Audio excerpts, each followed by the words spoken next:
Homme avait 2 fils.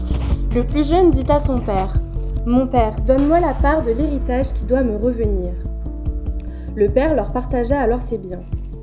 Peu de jours après, le plus jeune fils ramassa tout et partit pour un pays éloigné où il gaspilla sa fortune en vivant dans la débauche. Alors qu'il avait tout dépensé, une importante famine survint dans ce pays et il commença à se trouver dans le besoin.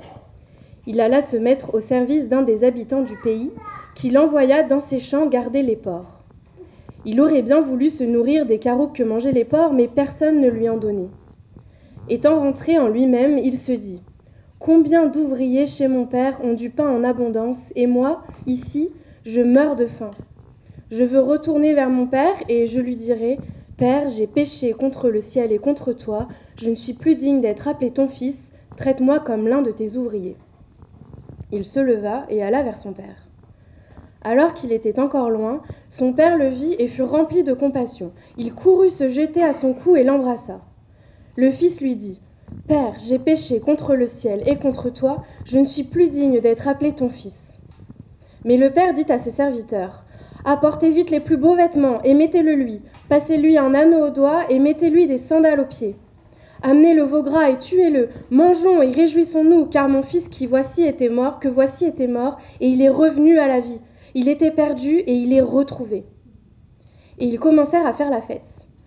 Or, le fils aîné était dans les champs. Lorsqu'il revint et approcha de la maison, il entendit les musiques et les danses. Il appela un de ses serviteurs et lui demanda ce qui se passait. Le serviteur lui dit : « Ton frère est de retour et ton père a tué le veau engraissé parce qu'il l'a retrouvé en bonne santé. » Le fils aîné se mit en colère et il ne voulait pas rentrer. Son père sortit le supplier d'entrer, mais il répondit à son père : « Voilà tant d'années que je suis à ton service, sans jamais désobéir à tes ordres, et jamais tu ne m'as donné un chevreau pour que je fasse la fête avec mes amis. Mais quand ton fils est arrivé, celui qui a mangé tes biens avec des prostituées, pour lui tu as tué le veau gras ? » « Mon enfant, lui dit le père, tu es toujours avec moi, et tout ce que j'ai est à toi. Mais il fallait bien faire la fête et nous réjouir, parce que ton frère que voici était mort, et il est revenu à la vie. Il était perdu, et il est retrouvé. » La beauté de l'accent français, alors. Et maintenant, ça change un tout petit peu. Une parabole très, très connue. On pourrait dire que c'est la parabole du fils prodigue. Mais puisqu'il y a 2 frères, peut-être ça s'appelle la parabole des 2 frères. Et comme vous voyez, il y a 3 personnages principaux. Il y a le père, qui est riche, qui possède un domaine. Il y a le fils aîné. Il y a le fils cadet. Qu'on soit chrétien ce matin ou pas, cette parabole s'applique à tous et à toutes. Et à la fin, je veux vraiment lancer un défi à nous tous. Qu'est-ce que Dieu est en train de te dire, de vous dire, de me dire ce matin? Et est-ce qu'on va vraiment répondre à lui? Ok, ce qui se passe entre ces 3 personnages, c'est une très belle histoire sur la grâce de Dieu, sur l'importance de notre repentance, sur la merveille de notre pardon qui vient de lui, et comment il nous attend toujours avec amour et miséricorde. Pendant Carême, on est dedans maintenant, on se rappelle que Dieu nous appelle à revenir à lui. Donc peut-être vous vous trouvez déjà, même ce matin, dans la maison du Père, en train de célébrer sa grâce. Peut-être vous vous trouvez ailleurs, sur le porche, comme le fils aîné, dans la porcherie, comme le fils cadet. Cette parabole s'applique à nous tous. Comme d'habitude avec les paraboles de Jésus, c'est très important de connaître le contexte. Et le contexte est très simple ici, parce qu'il s'agit des 2 premiers versets de ce chapitre. Luc 15, je vais lire 1 et 2, les collecteurs d'impôts et les pécheurs s'approchaient de Jésus pour l'écouter, mais les pharisiens et les spécialistes de la loi murmuraient, « Cet homme accueille des pécheurs et mange avec eux », parce que pour eux, c'était scandaleux que Jésus accueille, et pire, qu'il mange avec les collecteurs d'impôts, c'est-à-dire les collaborateurs, et les pécheurs comme les prostituées. Des gens qui ne gardaient pas la loi. Scandale. Et donc, ils en accusent Jésus. Et Jésus leur répond, dans ce chapitre de Luc, par 3 paraboles qui montrent à quel point son Père accueille le pécheur. C'est comme un berger qui trouve une brebis perdue. Et la fête avec ses amis, c'est comme une femme qui retrouve une pièce perdue. Et la fête avec ses amis, et c'est comme un père qui retrouve son fils perdu. Et il la fête avec toute sa maison. Là, c'est notre histoire. Enfin, la première partie.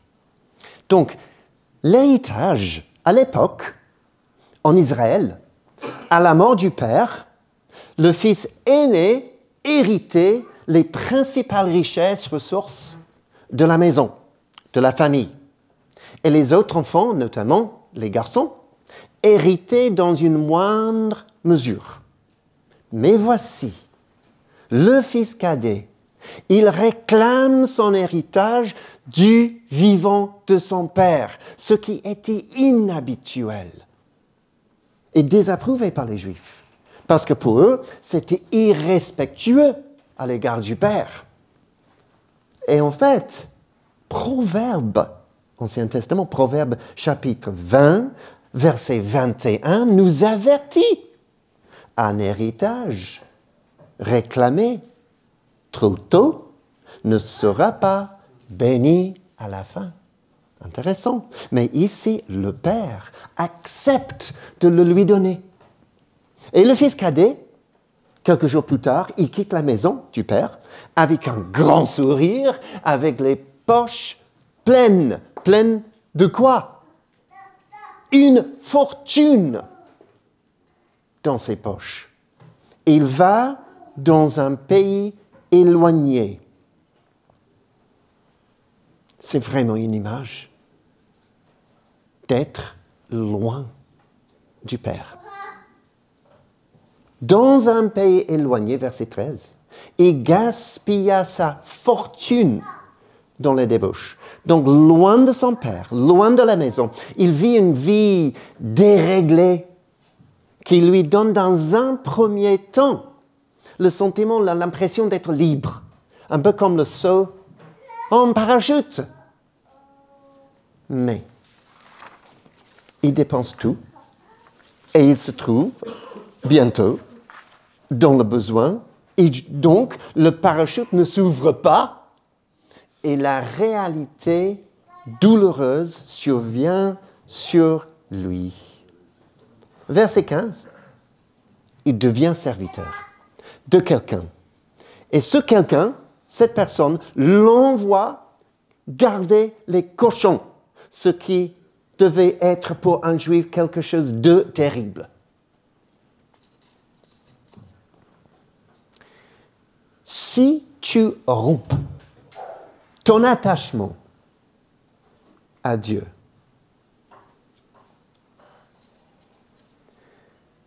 tu vas t'attacher à quelque chose d'autre.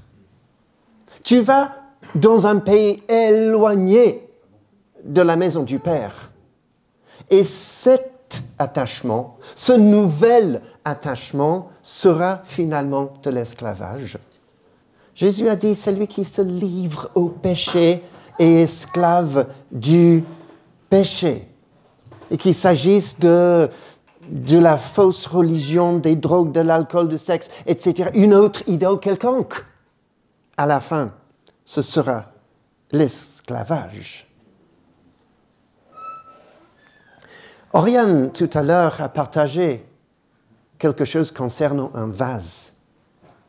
Alors que j'écoutais, je me suis dit, elle a piraté mon ordinateur cette semaine pour pouvoir lire mes notes. Il y a quelque chose qui doit être brisé à un moment donné pour que nos cœurs puissent être vraiment ouverts au Père. La situation s'aggrave. Donc il est déjà dans la porcherie et maintenant personne ne lui donne à manger, rien. Donc il a faim, il y a un vide dans sa vie. Et il y a quelques siècles, un philosophe français, Blaise Pascal, et il aurait dit, il y a un vide en forme de Dieu dans le cœur de tous, qui ne peut être rempli que par Dieu, le Créateur, qui s'est fait connaître par Jésus aux hommes. Nous avons un vide en forme de Dieu. Il avait raison. Nous sommes faits pour être remplis de Dieu. Tous et toutes, qui que vous soyez. Seul lui puisse nous satisfaire. Seul Dieu.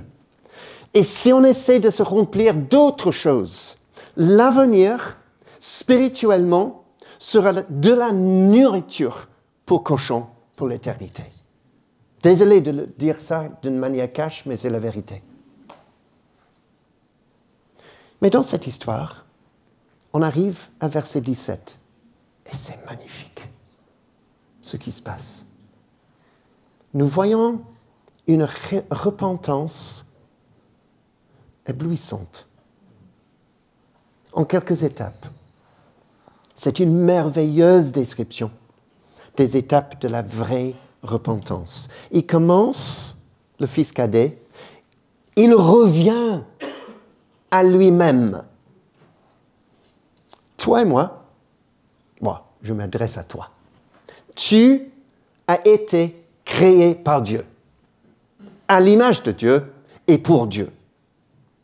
Donc, se convertir, c'est revenir à soi. Autrement dit, c'est découvrir d'où tu viens, qui tu es et pourquoi tu existes. Il revient à lui-même. Et en faisant ça, deuxième étape, il s'humilie. Donc il ne cherche pas des excuses. Comme, je ne sais pas, mais peut-être le gamin dans la classe. Mais c'est pas moi, c'est lui. Ou Genèse, Adam, dans le jardin d'Éden. Ah non, c'est la femme que tu m'as donnée. On cherche des excuses. Mais lui, le fils cadet, dans cette étape de la repentance, il accepte qu'il a tort. Il s'humilie. Nous sommes coupables. Nous sommes des rebelles. Et la repentance inclut donc une réalisation terrible de la rébellion contre Dieu. Et que l'on n'a aucun droit devant la sainteté de Dieu. Et le fils cadet est vraiment là. Troisième étape, il se remet à la miséricorde de son père. Donc il est prêt à rentrer chez son père en tant que serviteur plutôt qu'en tant que fils. Il pense, mais même là-bas, les ouvriers, les serviteurs, ils ont du pain en abondance et ici, je n'ai rien. Je vais y rentrer en tant que serviteur quand même. Psaume 84, verset 11. Mieux vaut un jour dans tes parvis, Seigneur, que 1000 ailleurs. que 1000 dans le monde, que 1000 dans les porcheries. Un jour, je préfère me tenir sur le seuil de la maison de Dieu que d'habiter dans les tentes de la méchanceté. Et le fils cadet est là-dedans. Il prépare un petit discours de repentance pour pouvoir implorer la miséricorde de son Père. Il se rend compte que son péché, et je pense que c'est très important pour nous tous, il se rend compte que son péché est d'abord pas contre son Père, mais contre le ciel. Notre péché, c'est contre le ciel, tout d'abord. Et bien sûr, ça pourrait être contre quelqu'un d'autre, en étant égoïste, en faisant des choses mauvaises, que ce soit des paroles, des actes, etc. Mais finalement, et d'abord, c'est contre le ciel. Et la repentance se rend compte. Verset 20. Oh, c'est magnifique. Il se tourne et il prend le chemin du retour. Et maintenant, on passe à la phase célébration.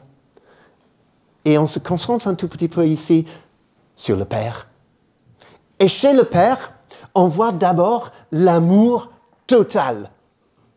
Parce que pendant que le fils cadet est encore très loin, lui, il le voit.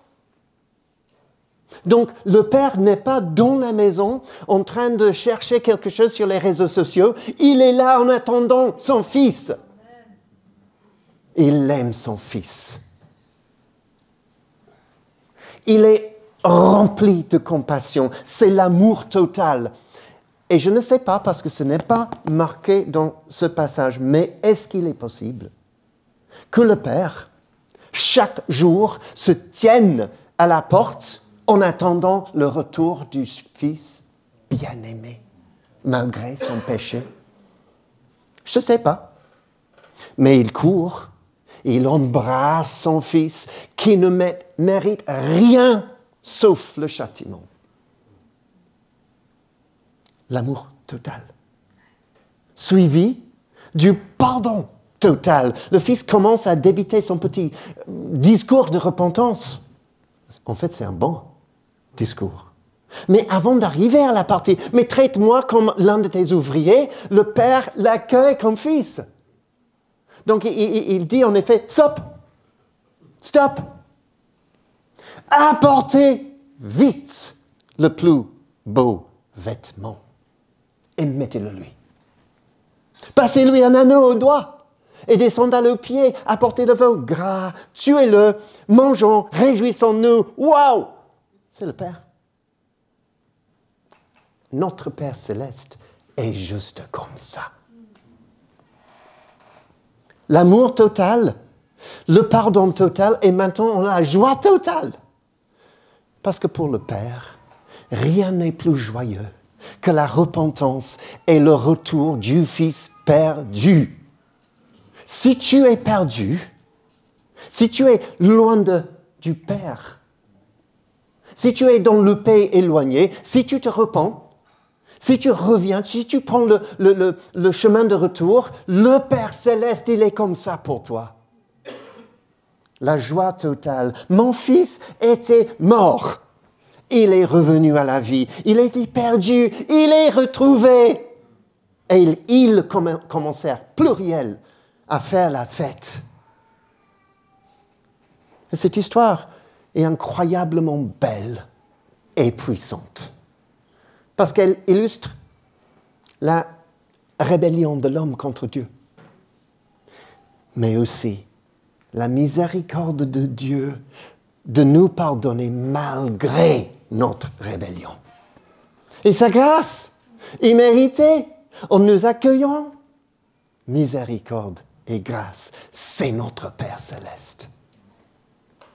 Mais n'oublions pas que le public cible ici comprend aussi les pharisiens et les spécialistes de la loi. Dans l'histoire, dans la parabole, Dieu est représenté évidemment par le Père. Les pécheurs sont représentés évidemment pas le fils cadet. Qui sont alors les pharisiens dans cette histoire? Parce que les pharisiens sont là. Ils voient ce que Jésus fait. Ils se tiennent là avec leurs accusations, avec leur condamnation de Jésus. Et en continuant cette parabole, Jésus s'adresse directement à eux pour leur montrer, à mon avis, le vrai cœur du christianisme. Et ça, il s'agit d'une relation juste avec Dieu, notre Père. Une relation qui est là par la foi, sans laquelle tout va mal. Le frère aîné, c'est intéressant, il est dehors. Le frère cadet avait été dehors. Le fils aîné est maintenant dehors. Il est en dehors de la maison. En entendant la fête, la musique, etc., il se renseigne. Et il est choqué de découvrir que son frère, son petit frère, est rentré et pardonné. Quoi pas? Pardonné librement par le Père. Et du coup, il se met en colère. Refusons d'entrer dans la maison du Père. C'est quoi son problème? Ces propos révèlent le problème très clairement. Lui, le fils aîné, il se voit comme un serviteur et pas comme un fils. Pourquoi je dis ça? Verset 29. Il dit, « Depuis tant d'années, je te sers. » Et comment voit-il, du coup, le Père? Comme un commandant qui donne des ordres. Je n'ai jamais négligé un de tes ordres, serviteur, commandant. Et ça, c'est très, très, très loin de la vraie vie chrétienne. Jésus dit, le Fils de l'homme n'est pas venu pour être servi, mais pour servir et pour donner sa vie en rançon pour beaucoup. Et Dieu cherche quelque chose en nous tous. Il cherche le cœur, il cherche la foi, il cherche l'amour, et il cherche la relation. Donc, entre ces deux frères, nous avons un frère maintenant en relation avec le Père et un autre qui n'a pas de relation, sauf serviteur, commandant. Et pour moi, ça illustre un peu la différence entre la religion et la relation. Et la relation se trouve seulement en Jésus-Christ. Donc, nos amis qui se donnent aux autres religions cherchent quoi? Jésus est là pour nous amener vers le Père pour que nous puissions avoir une relation d'amour avec lui, comme le fils cadet. Il y a tellement de différences. Oui, nous servons Dieu. Oui, nous voulons servir Dieu. Mais la motivation, c'est quoi? Ce n'est pas du devoir, par il faut, vous devez. Ben non. La motivation était tellement différente. La motivation, c'est l'amour, la reconnaissance. Il m'a tellement aimé. Il m'a montré la miséricorde, la grâce, son amour que je ne mérite jamais. Et donc, je veux servir. Je veux donner ma vie à lui. Et peut-être même ce matin, ce sera ton sentiment, même décision. Il a tellement fait pour vous. L'amour du Père que nous ne méritons pas nous pousse à adorer Dieu et à le servir à tout jamais, dans la joie. Mais si nous sommes comme les pharisiens, comme le fils aîné, ça nous éloigne des pécheurs. Parce que là, on a le fils aîné qui refuse d'entrer dans la maison du Père. Les pharisiens refusaient d'entrer dans la maison avec Jésus, avec les pécheurs. Donc ça nous éloigne des pécheurs. Et on a, comme David a dit, justement, devant nous, une mission. Une mission vers ceux et celles qui sont éloignés, qui sont peut-être dans la porcherie de la vie, spirituellement. Et Jésus veut qu'on les aime. Et ça nous rend aussi résistants à la miséricorde. Parce qu'au lieu de célébrer la grâce de son Père, il râle. Parce que ses mérites, à son avis, supérieurs, ne sont pas pris en compte. Et comme la première partie de cette parabole, cette histoire, comme ça, termine avec le Père, cette partie aussi. Le Père sort de la maison pour aller voir le fils aîné. Il n'envoie pas un serviteur le chercher, ni le crie dessus « Entre, tout de suite, serviteur !» Il y va lui-même. Il nous aime. Qui qu'on soit, où qu'on soit. Jésus a quitté les cieux, c'est-à-dire la maison du Père, pour venir dans le monde, pour sauver et les hypocrites et les collecteurs d'impôts. Nous tous. Le Père le supplie. Et bien que le Père ait vraiment le droit d'être en colère à cause de l'attitude de son Fils, bien qu'il a le droit de lui donner des ordres, non, il fait appel à son cœur.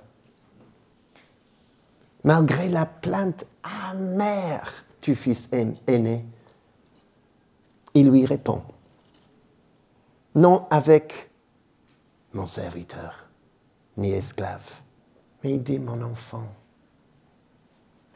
Mon enfant. Il nous adresse, il s'adresse à nous comme ça ce matin. Être accueilli par Dieu ne sera jamais sur la base de ce que tu fais dans cette vie, en tant que serviteur. Mais ce sera seulement sur la base de la relation père-enfant. C'est ça qu'on cherche. Je ne suis plus esclave de la peur, je suis enfant de Dieu. J'ai lu Jean chapitre 15, où Jésus dit, « Je ne vous appelle plus serviteur, je vous appelle ami, c'est-à-dire ici enfant. » Ah, wow! Quel Père céleste avons-nous? Et cette relation commence par ce que Jésus appelle la nouvelle naissance. Et ça passe par la repentance et la foi. Le Père lui rappelle, « Mais tu es toujours avec moi, depuis toujours, et tout ce qui est à moi est à toi. » Et comme c'est triste, le frère aîné, il a beau vivre dans la maison du Père, il ne trouve aucune satisfaction à être avec lui. Il râle toujours. « Mais jamais tu ne m'as donné un chevreau pour que je fasse la fête avec mes amis, mes potes. » Et c'est n'importe quoi. Le Père, il est manifestement bon et bienveillant. Le fils aîné, lui, il est l'héritier du domaine. À sa disposition, il y avait des milliers de chevreaux. Comment se fait-il alors que lui, il fasse cette accusation manifestement fausse? Jésus explique. Luc 6. La bouche exprime ce dont le cœur est plein. Le fils aîné, il préfère faire la fête avec ses potes qu'avec son père bienveillant. Pour lui, la grâce de son père n'est pas son trésor. Je dois conclure dans un instant. Le royaume des cieux, dit Jésus, ressemble à un marchand qui cherchait de belles perles. Lorsqu'il en a trouvé une de grande valeur, il est allé vendre tout ce qu'il possédait et l'a acheté. Dieu est-il vraiment mon trésor, ton trésor? Et tu sais, tu connais la réponse à cette question. Pour certains, peut-être, on a perdu notre premier amour pour lui. Le carême, c'est un moment où on revient à Dieu. On peut faire ça ce matin. Donc, où en sommes-nous par rapport à la maison du Père? Que tu sois dans la porcherie ou près du porche, tu es en dehors de la maison. Mais le Père sort pour t'accueillir, pour t'appeler, pour t'embrasser. Que le fils cadet au père éloigné, qu'il revienne à lui-même, qu'il se repente, qu'il vienne dans les bras du Père. Que le fils aîné, qu'il reçoive la révélation de l'amour du Père, qu'il se repente aussi, lui, et qu'il entre dans la maison avec les autres pécheurs. Jésus nous appelle tous à entrer dans la maison de son Père. Mais si tu n'acceptes pas son invitation, son appel, tu resteras en dehors à jamais. C'est ça le message, ou une partie de ce qu'on appelle l'Évangile. Mais à l'intérieur de la maison se trouve la joie, le banquet de la grâce de Dieu, un héritage incorruptible et éternel pour ceux qui acceptent l'amour du Père.